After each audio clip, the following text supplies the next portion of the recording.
네, 이제 두 번째 시간으로 들어갑니다. 이번에는 17절 마지막 절 말씀을 나눌 거예요. 7장 17절. 아, 여기 자료 여기 있어. 여기 있으니까 있어. 선생님 봅시다. 아니, 더워서 안 된다니까. 이렇게 쓸데없는 소리 했어. 자, 이는 보좌 가운데 계신 어린 양이 그들의 목자가 되사 생명수 샘으로 인도하시고 하나님께서 그들의 눈에서 모든 눈물을 씻어주실 것입니다. 그래서 이제 7장을 마무리를 했어요. 그러면 이 사람들이 어떤 사람들이냐 하면은 어린 양의 장막에 들어온 사람들이고 인마진 이스라엘 12지파의 전도들을 받아들인 사람들이란 말이에요. 그 시대는, 오는 새 시대는 곡과 마곡의 시대다 그래서요. 세상 나라는 곡과 마곡의 시대인데, 곡과 마곡 나라에서 전도를 받고 주님의 교회, 주님의 장막으로 들어온 사람들을 이렇게 주님께서 보호하시고 지켜주신다. 이제 내용이 그런 내용이에요. 이것은 첫 시간에 말씀드린 것처럼 이것은 그 영혼을 지켜주심으로. 잠깐 공성화 해줘 가겠대. 풀었어. 지금 풀었어요? 영혼을 지켜주심으로 밖의 상황이 어떨지라도 주님 앞에서 은혜로 계속해서 지키심을 받고 보호하심을 받는 상태, 이것이 이제 지금의 교회인데, 오는 세상에도 어린 양의 장막에 들어간 양무리는 마찬가지다 하는 것이에요. 그런데 세상 사람들이 우리 시대에 같이 세상 사람들이 사는 것이 새 세계의 새 땅의 마곡 백성들이 사는 것은 또 똑같다. 인간 문명과 문화는 발전했을지라도 그렇다고 해서 세상이 모든 사람들이 다 자기가 수고해가지고 가난한 사람들한테 막 거저 나눠주고 해서 이런 거 해서 다 공평하게 살고 이런 것은 그건 있을 수 없는 일이다. 인간 나라라는 것은 있을 수가 없는 거예요. 그건 되질 않죠. 자, 그 다음에 세속교계의 어리석은 신자들은 오는 세상의 메시아 왕국에 살아남아서 장수하게 될 땅의 양무리가 아무런 고난도 당하지 않을 것이라고 오해하여 육의 몸으로 살아서 새 땅의 메시아 왕국에 들어가기를 사모하며 소위 허망한 휴거를 고대하고 가르쳐서 진리를 지금 변개시키고 있는데, 우리는 이 성경 말씀에 대해서 오해하면 안 되겠다. 성경은 육신의 세계, 육이 어떻게 되는 거 이런 걸 다루는 것이 아니다 이게요. 기본적으로 속사람을 바꿔서 새 창조를 해서 영원한 하나님의 나라에 살 수 있는 영의 몸을 덧입혀 가지고 이 육의 장막을 벗어버리고 영의 몸을 입고 영원한 새 세계에 들어가서 영생하게 하는 것을 다루는 얘기인 것이지, 육신을 하나님과 아무 상관없고 하나님을 대적하는 혈과 육에 있는 옛사람, 겉사람, 옛사람을 어떻게 좋은 세상으로 막 이렇게 살게 해주고 그런 얘기가 아니다. 그건 세상에서나 추구하는 얘기죠. 그래서 이런 진리를 모르면 세상 교계에 가면 막 수출이 잘 되고 막 훌륭한 대통령이 막 나라 정치 잘하고 뭐 국군들은 국방 막 이게 물새통이 잘 지키게 해주시고 막 이런 얘기다. 그건 다 세상 얘기지. 그것이 하나님 나라를 추구하는 얘기가 아니잖냔 말이에요. 이걸 명확하게 해야 돼요. 이 세상이라는 건 주님의 나라와는 전혀 다른 거예요, 개념이. 그런데 왜 우리를 세상 생활을 먼저 하게 하셨는가? 이것은 그런 연단과 많은 시련과 이런 것들을 몸으로 경험을 해서 그리스도 형상과 모양으로 속사람이 만들어져 가지고 영원 세계에 가서는 지음받은 천사들처럼 함부로 반역하고 창조자를 무시하고 대들고 그런 짓을 하지 않는 평화의 세계가 영원토록 이어지는 것을 추구하게 만드는 것이다.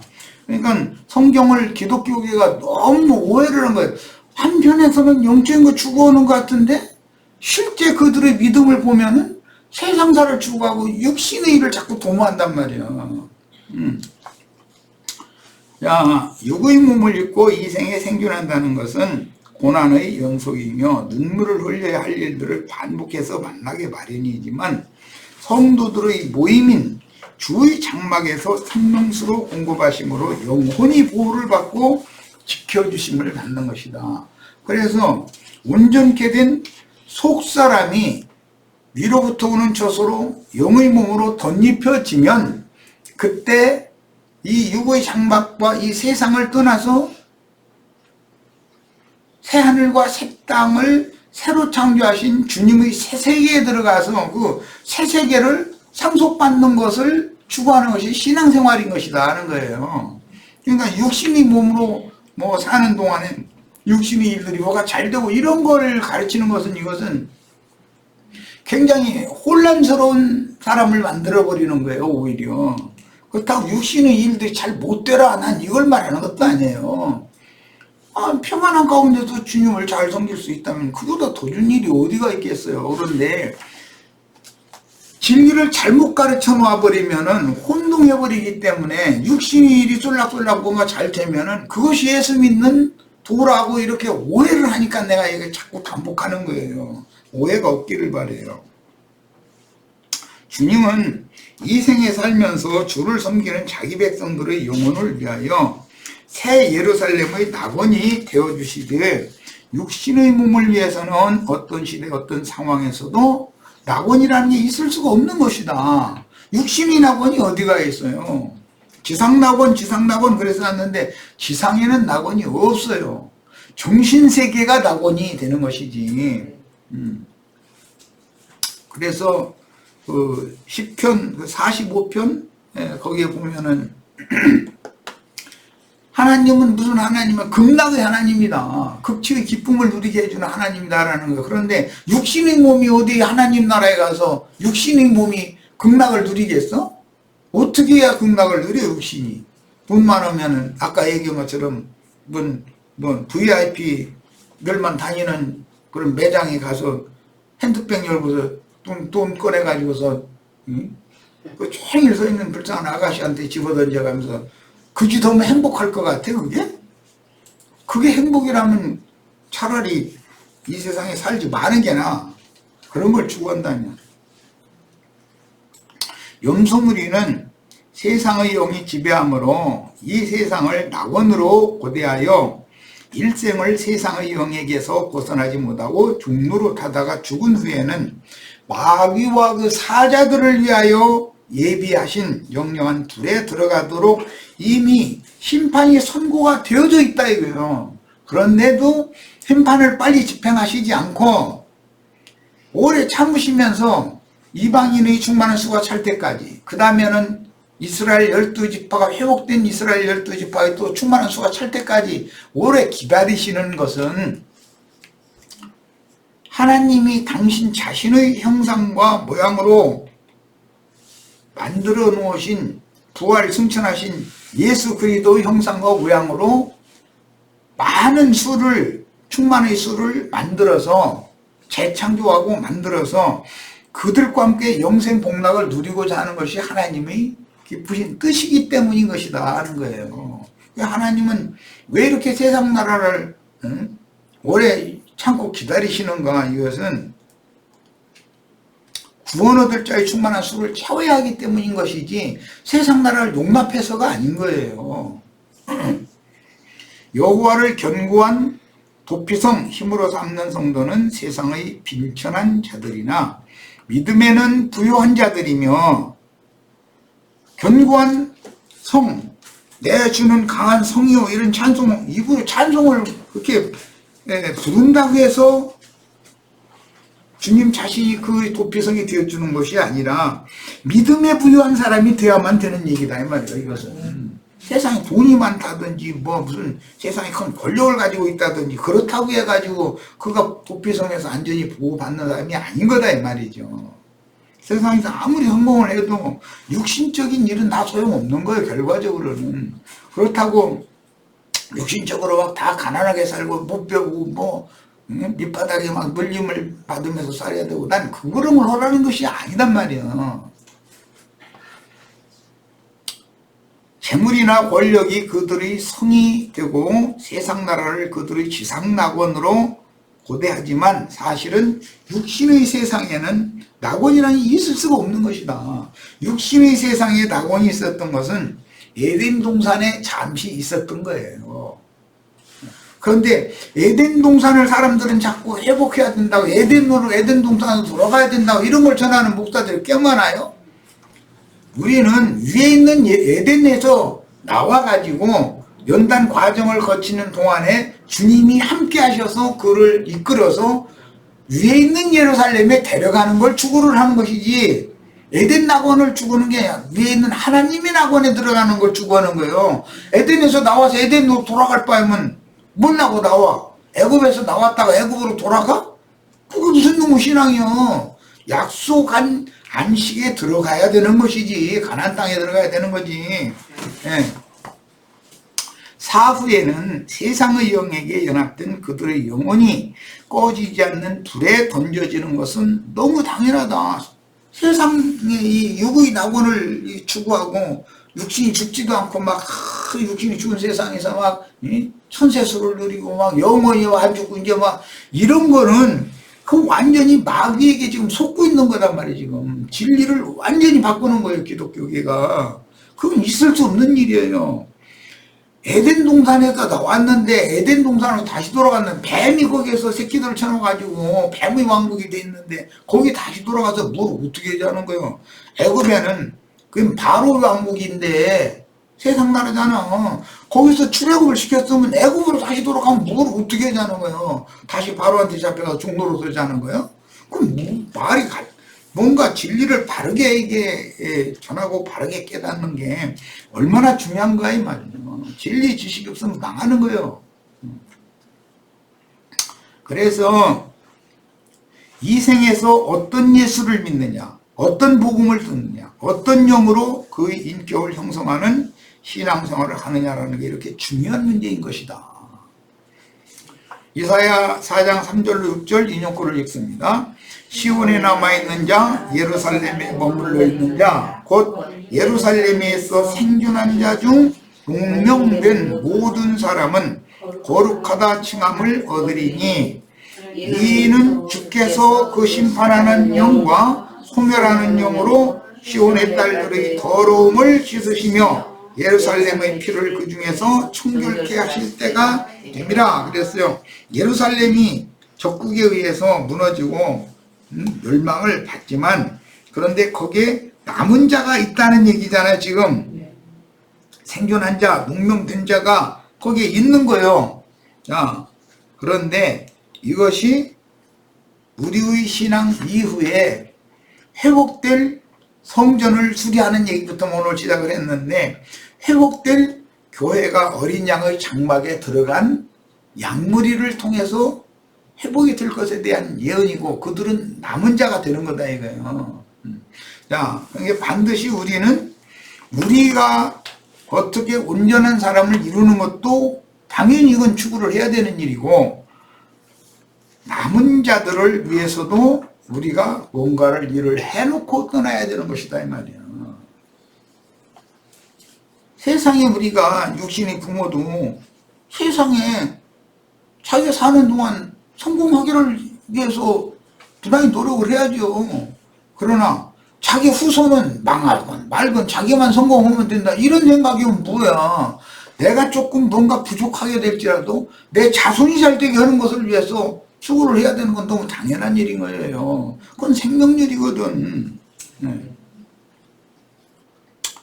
자, 예언하신 큰 환란의 때인 짐승 때를 몸으로 경험하고 살아남아서 12지파의 전도에 동역하면 새 땅에서 주님의 백성이 될 수 있습니다. 이들이 어린 양의 장막에 들어간 자들이다. 이들은 곡과 마곡 세상에 살지만 몸은, 그 영혼은 어린 양의 장막 안에 들어간 사람들이다 이 말이에요. 오늘날 우리가 똑같은 거예요. 세상에 살지만 우리는 주님의 몸된 교회 안에 들어와 있잖아요. 이런 것과 같은 거예요.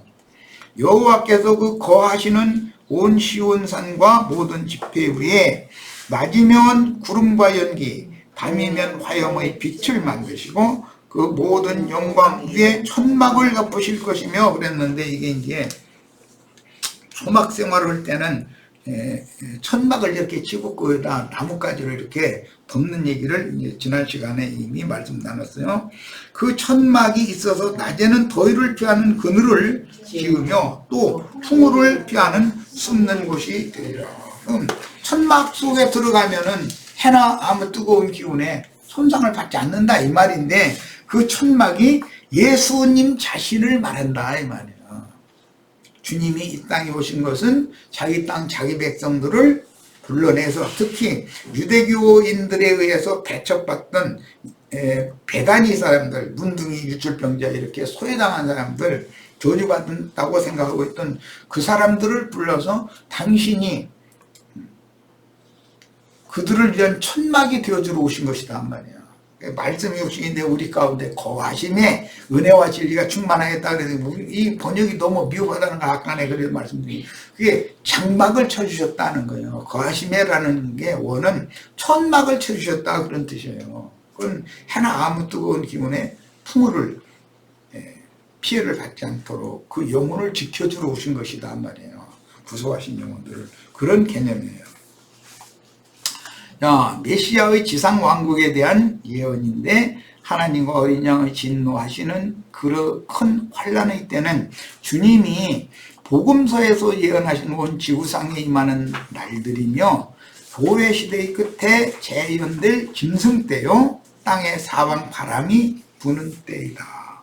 그때 주의 증인들인 온 땅에 보내심을 받은 일곱 불, 일곱 눈, 일곱 영들이 증거하다가 순교한 그들의 증거는 순결한 기름, 순결한 감람유로 예표되어진 금기름을 흘러내는 그런 진리와 생명의 영을 사람들에게 이렇게 그 그릇에 부어주는 역할을 하다가 떠나는 거다 말이에요. 그런 순교한 영원한 복음을 받아들여서 하나님의 인을 가진 이스라엘 12지파의 목자들은 오는 세상을 위하여 남겨두신 그루터기들이 될 것이며, 속세에서도 주의 장막인 교회에서도 불공평과 불법이 거기서는 용납되지가 않는다. 그러니까 이제 그렇게 하려면 가진 사람들 너무 행패를 부리고 그러면 철장으로 막 추에 쳐서 다스리게 한다는 거예요. 그렇게 안 하면은 사람들이라는 것은 막 이렇게 힘으로 막 찍어 눌러버리면은 지소리도 못하고 나 복종 잘하고 순종 잘해요. 그런데 조금 풀어놔주면 겨우터버려 이제. 이 인간의 특성이거든. 그러니까 이런 것을 교회 생활에서 배워야 된다 이거예요. 속세의 강자와 약자, 부자와 빈천한 자는 인간 문화가 발달할수록 더욱 심화되고, 속세인 마국 백성들의 치리자인 고의 권력과 부는 세습되게 돼 있고, 세상에 어떤 누군가가 수고를 해서 자기 부를 취했다면은 엊그제다 뭐 우연찮게 뉴스를 보니까 비싼 집을 그 팔으라고 그냥 나라에서는 여러 해 볼만들 해놨더니 차라리 그냥 있다가서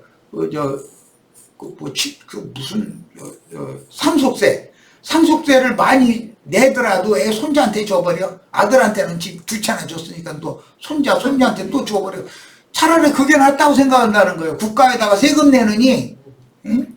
국가에다가 뭐 집 팔아가지고서 뭐 이렇게 다 뺏기느니 이득 남은 건 다 뺏어가 버린 거 국가가. 그러지 말고 그냥 이 집 손자한테 줘버린다.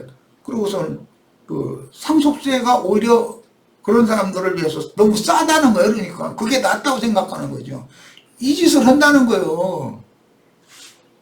그러니까 부는 부를 세습하고 빈을 세습하게 돼 있어요. 지금은 더 심화돼 있어요.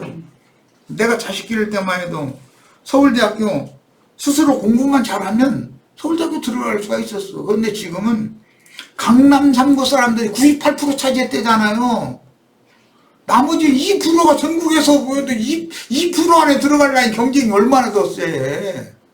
그러니까 전부 고액과외 시키고 막 이렇게 이런 사람들이나 합격을 하고 일반 학교에서 그냥 수업을 한 사람들이 아무리 뛰어난 재주를 가진 사람도 합격하기 어렵다라는 말이죠. 이것은 불공평이 세습된다는 뜻이잖아요. 얼마나 지금 나라가 발전을 하는 것 같으지만 퇴보했냐 이거예요. 근데 그 사람들이 기득권을 놀라고를 않거든. 세상 가도 세상 없는 정치를 잘하고 하는 사람이 들어서도 그 지도자를 죽이려고 달라들어 버리지 자기네들이 기득권을 순순히 내놓으려고를 않는 것이거든. 그래서 오는 뭐 천년왕국이 되면은 뭐 서로가 다 잘 먹고 잘 살고 좋은 세상이 오고 이런 걸 꿈꾸는데 절대 그렇게 되는 게 아니다. 인간 문명이 발달할수록 빈부의차나 격차, 상위 그룹과 말단 그룹은 그 격차가 더 간극이 벌어지게 마련인 거예요.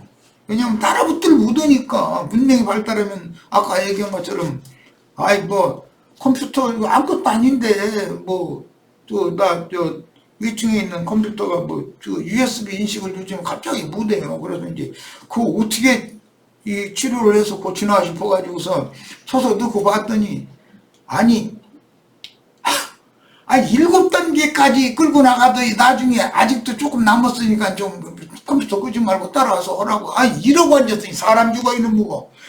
하다가 나중에 해결도 못하고 에이 안 해 하고서 그냥 말아버렸어.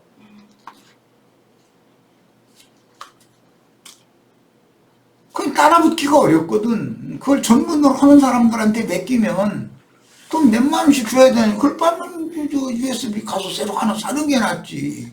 여기에 무슨 크게 중요한 것이 뭐 들어있는 것도 아닌데.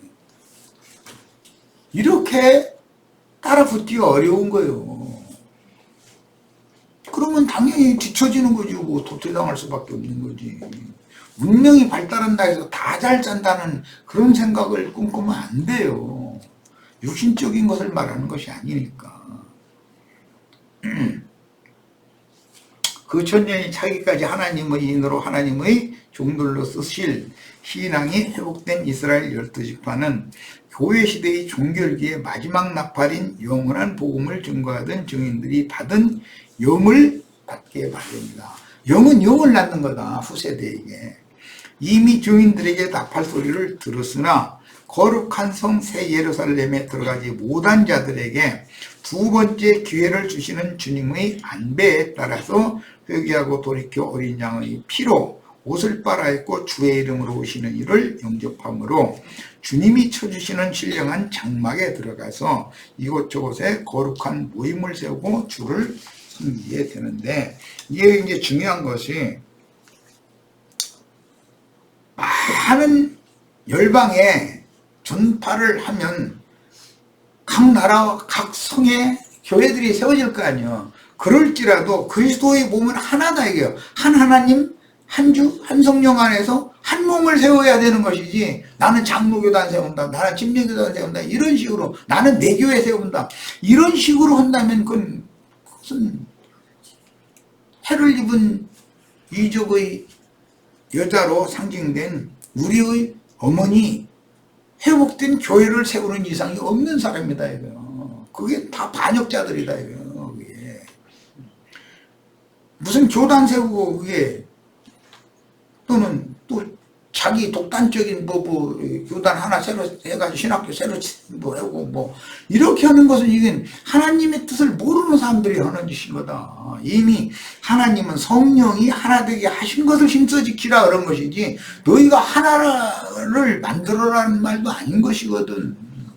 예, 성경은 이미 온 우주의 주인께서 그분의 뜻을 펼치기 위하여 이미 성경의 이곳저곳에 많은 진리들을 다 말씀을 해 놓으셨지만 사람들은 사람의 생각을 가지고 성경을 읽다 보니까 자기가 막 나서서 뭐를 해야 이만희 장길자 이런 사람들이 그런 생각이거든. 그건 또 하나의 담을 짓는 문제인 것이지 그게 그리스도의 몸을 세우는 사람들이 아니거든. 그래서 나는 그건 짐승이고 짐승의 몸 세우는 자들이다라고 단정을 하는 거예요. 이번에는 계시록 11장 7절 봅니다. 그들이 그 증언을 마칠 때, 여기 그들은 이제 두 증인들이에요. 무적행으로부터 올라오는 짐승이 그들과 더불어 전쟁을 일으켜 그들을 이기고 그들을 죽일 터인즉 그랬어요. 17장 7절로 8절 천사가 이르되 왜 놀랍게 여기느냐, 내가 여자와 이 여자는 많은 무리에 앉은 큰 음녀 여자예요. 세상 교회를 말하는 거예요. 그가 그랬는데 그녀가 탄 일곱 머리는 일곱 왕족들이고 일곱 산이고 일곱 왕족들이다 그랬어요. 일곱 머리와 10뿔 가진 짐승의 비밀을 네게 이르리라. 네가 본 바, 요한보고 네가 본 바 이제 이 말이에요. 본 짐승은 전에 있었다가 지금은 없으나 장차 무적행으로부터 올라와 멸망으로 들어갈 자니. 창세기부터 카이르기를 행하는 자들은 전에 다 있던 자들의 표상이잖아요. 카이르의 증손자인가 손장 증손자지.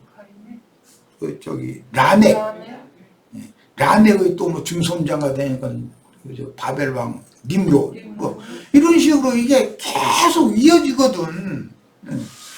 자, 그래서 예수님 때는 유대교 대제사장 무리가 그게 짐승들이었다 이거예요. 메시아를 죽인 자들이잖아. 그들이 바다에서 올라온 짐승인 로마 황제의 대리자인 본디오 빌라도에게 부추겨가지고 예수를 죽였잖아. 사실은 유대교 지도자들이 그런 거거든. 그런데 그들이 전에 있었는데 지금은 없다. 그러니까 감춰져 있는 것이죠. 그러나 무적행에 그들이 들어가 있는 거예요. 있다가 올라올 때가 있어. 짐승의 때 그들이 올라와 가지고 증인들을 박해하고 죽이고 진실한 신앙을 추구하는 진실한 성도들이라면 수가 몇이든지 다 죽인다는 거예요. 그들은 죽이는 사명을 받았어. 그 죽이는 일을 하는 게 누구냐? 첫째는 카인부터 시작이 된 거거든. 동생 아벨 죽인 것부터 시작해서. 이것이 교계에도 이런 자들이 이어지게 돼 있다. 자, 그 다음에 장차 무적행으로부터 올라와서 멸망으로 들어갈 자니 그랬는데, 무적행으로부터 올라와서 괜히 멸망에 들어가는 것이 아니라 일곱 용, 일곱 나팔 가진 자들, 일곱 증인들, 일곱 눈들, 이런 사람들을 이단자로 몰아서 죽이고 그들과 동역하던 사람들을 다 순교시키는 수가 몇이든지 다 죽이는 거 아니에요. 그들이 그 짓을 하러 올라오는 거예요. 사실은 자기네들은 사명이 뭐냐, 죽이는 사명이거든. 그게 요즘 우리 이제 지금 출애굽기 민수기 이제 마침 말씀 읽고 나누는 중인데, 레위인들이라는 것이 죽이는 직분을 하는 것이지 그들은 살리는 직분을 하는 것이 아니에요. 하나님의 말씀이라는 것은 율법 말씀도 내용을 오해해서 그러지, 알고 보면은 죽을 수밖에 없는 영혼들에게 회개시키느라고 율법 말씀을 주시는 거고, 회개하고 돌이켜서 복음 말씀을 받아들이는 사람들, 즉 항복하는 사람들, 어린 양께 그리스도께 항복하는 사람들은 살려가지고 영원히 영생의 세계에 데려가는 것이 목적이지, 다 죽이는 것이 목적이 아니라 하나님의 뜻은 결과적으로 복음이라는 것은 살리는 데 목적을 두는 거다. 그러니까 누구를 정죄하고 판단하고 해가지고 그 영혼을 죽이려고 하지 말라 이 말이야. 하나님의 뜻은 생명을 주는 영으로 오셔서 그 영혼을 살려주는 것이 목적인 것이지, 영원한 둘째 사망에 들어가도록 완전히 죽이는 것이 목적이 아닌 것을 꼭 알아야 돼. 그런데 이런 것을 모르면 하나님 말씀을 오해해버린단 말이에요. 하나님 말씀이 이런 자들을 막 저주하고 이런 사람들을 막 이렇게 막 까발려가지고 그 사람들 막 고개를 못 들게 만들어가지고 진 밖에 쫓아내야 돼. 그것들은 자격도 없고. 그것은 인간이 생각하는 것이지 하나님의 뜻은 그와 반대 뜻이다 이거예요. 그래서 베다니에 있는 사람들이 오히려 구원을 얻고 자기네들은 하나님의 선민이라고 자부하고 있던 유대교 기득권자들이 심판받아 버린 얘기가 이렇게 반복되는 얘기단 말이에요. 성경이라는 것은. 그러니까 우리는 복음을 뒤집어서 생각하면 안 된다. 인간의 관점으로 성경을 읽다 보면은 하나님은 막 심판, 의의 말씀을 부정하라는 말이 아니에요. 하나님의 의를 이루기 위하여 하나님 사랑을 하시고 은혜를 입히셔요. 그런데 하나님의 의라는 것은 믿음으로 말미암는 의를 말하는 것이지 사람이 생각하는 윤리 도덕적인 의나 선이나 이런 걸 기준으로 판단하는 게 아니다라는 거예요. 그러니까 복음을 잘못 깨닫고 오해하고 보면은 오히려 죽이는 자 편에 설 수가 있는 거죠. 많은 유대인들이 뭣도 모르고 절기 지키러 모였는데 뒤에서 제사장 무리들이 뒤에서 막 저를 십자가에 못 박으셔서 외치라고 막 부추기는 거예요. 뒤에서. 그러니까 막 그냥 빌라도 앞에서 저를 십자가에 못 박아서 바라바를 가지고 그를 죽이소서 막 이러는 거예요. 그러니까 밀란이 일어날까 무서니까 세상 사람이니까 분별력이 있어? 이거 알아서 해. 그럼 하고도 내줬다는 거 이렇게 너희가 알아서 하라고 자기가 딱 이 사람 죽여야 된다 무슨 죄목으로 죽인다라고 재판하는 것도 아니에요. 이런 것을 잘 이해를 하시기를 바라요. 예언된 큰 환란 때는 곧 무저갱이 열리고 황충들과 짐승들이 올라와서 황충들은 그 황충이 이제 계시록 곧 이제 9장 앞으로 8장 같이 9장을 할 건데 그 무저갱에서 황충들이 올라온다는 거잖아요. 그 군대 귀신들이에요. 그런데 그들은 전갈의 권세와 같은 권세를 가지고 온다는 거예요. 그리고 금면류관이 아니고 금 같은 면류관을 썼다 이거야. 그들도 다 영적 한다는 거잖아요. 금이랑 하나님 신성을 말하는 건데 영을 말하는 건데 그런데 비슷한 거예요. 영적인 것 같아. 그런데 이게 가짜금이지. 그러니까 금 같은 면류관이에요. 금 같은 면류관과 금면류관은 다른 거지. 몇기 면류관이지. 금맥기한 거지 뭐 말하자면. 그게 뭐냐. 교권, 세상의 정치적인 어떤 또는 세상에 재물이 많아서 뭔가 높은 자리에 서고 그런 거 면류관을 받았는데 그게 진짜 금면류관이 아니고 하나님의 신성을 충만함으로 사람이 온전케 되는 그런 면류관을 쓴 것이 아니고 세상에서나 알아볼 수 있는 그런 면류관을 썼다는 거예요. 금 같은 면류관을 썼다. 이 얘기가 몇 번 나와 계시록에는. 우리는 다 금면류관을 받으려고 예수를 믿는 것이지 금 같은 면류관 받으려고 예수 믿는 게 아니에요. 그리고 우리는 전갈 권세를 받아가지고 사람들 위해서 막 쏘아대. 전갈 권세라는 건 율법의 권세를 말하는 거예요. 예를 들어서 내가 누구 이제 생명을 얻고 은혜를 입겠다고 온 사람 그냥 내 생각을 가지고 자기한테 꾹뻑 앉는다 이래가지고서 막 함부로 막 말씀을 들어서서 막 같은 정죄를 해. 그냥 막 칼로 막 도륙내는 것처럼 막 해버려. 계속 만약에 그러면 그 사람이 은혜를 입겠어요? 가슴에 상처를 받겠어요? 뻔한 거 아니야. 하나님의 종은 그래서는 안 된다 이거요. 최선을 다해서 그를 가르치고 설득을 해야지. 그리고 주님께 부탁하는 수밖에 없는 거지. 사람이 자기 판단대로 뭘 함부로 하면 되겠어요? 그래서 기독교계에 자기한테 헌금이라도 달려고 꾹뻑하면은 속에는 전갈의 독을 다 꼬리에다 감춰놔두고 독침을 감춰놔두고 입으로는 살살이를 쳐가면서 아주 간슬게 다 빼줘버려. 그런데 자기 원대로 않고 무언가 좀 헌금도 좀 안 내는 것 같고 뭔가 좀 마음에 안 든다 싶으면 냅다 가서 쏴버리거든. 대부분 전갈 권세를 가진 자들이 강대 땅에서 설교로 뜨는 것이지 무슨 사막 전갈이 막 와서 실제적으로 이 육신의 몸을 어디로 쏘아서 독을 주입시키고 그런 얘기가 아닐 거 아니냔 말이야. 그러면 주님이 복음서에서 제자들에게 마귀와 전갈을 밟는 권세를 줘서 보냈다 해서 제자들을 사도로 파송하실 때 그럼 그게 무슨 뜻이요? 뱀의 간교한 거짓말과 사람을 함부로 정죄하고 판단하고 해서 영혼들을 죽이는 그런 독침, 함부로 쏘아대는 그런 것들, 독침을 쏘아도 침해를 받지 않는 권위를 주어서 보냈다는 말이잖아. 우리 형제 자매님들도 혹시라도 나한테라도 뭐 알 수 없는 일이니까 난 아무 생각도 없이 하는 말이지만 독침 쐈다고 또 이래가지고 뒷전에 가서 눈을 깨가면서 눈물 흘리고 주님 앞에 나가서 막 이 원수를 갚아줬어서 또 이러시지 말고.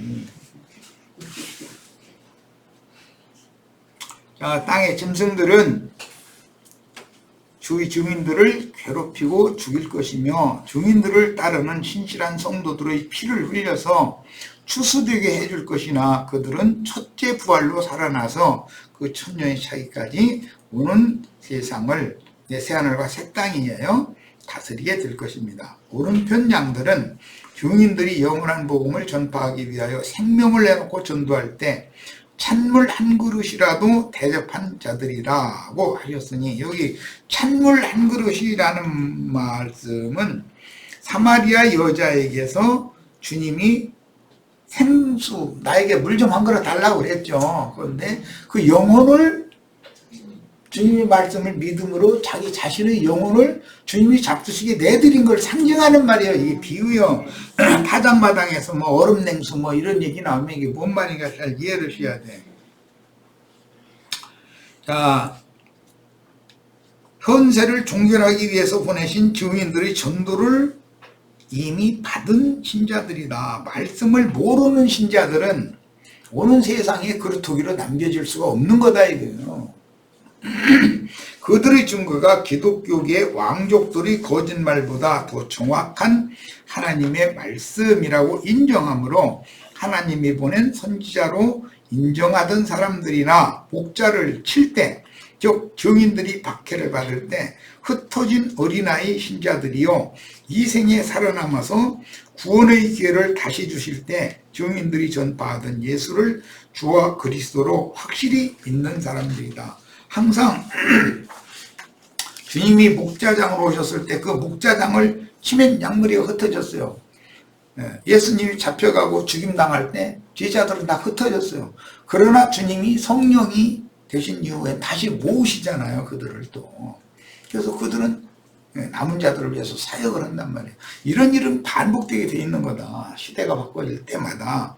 자, 본문에서 주의 장막에 들어간 큰 무리가 다시는 줄이거나 목마르지 않게 되는 복을 받을 것이라고 예언된 말씀은 땅의 에덴 동산으로 상징되는 회복된 신앙세계로 복귀한 영혼들의 상태를 의미한다. 이 복귀된다라는 뜻은 한번 흩어졌어야 되는 거죠. 그래야 다시 모아져야 되니까. 그러니까 그들은 살아남아야 되니까 흩어지는 거예요. 살아남는다는 것은 오는 세상의 그루터기들이 된다는 뜻이니까.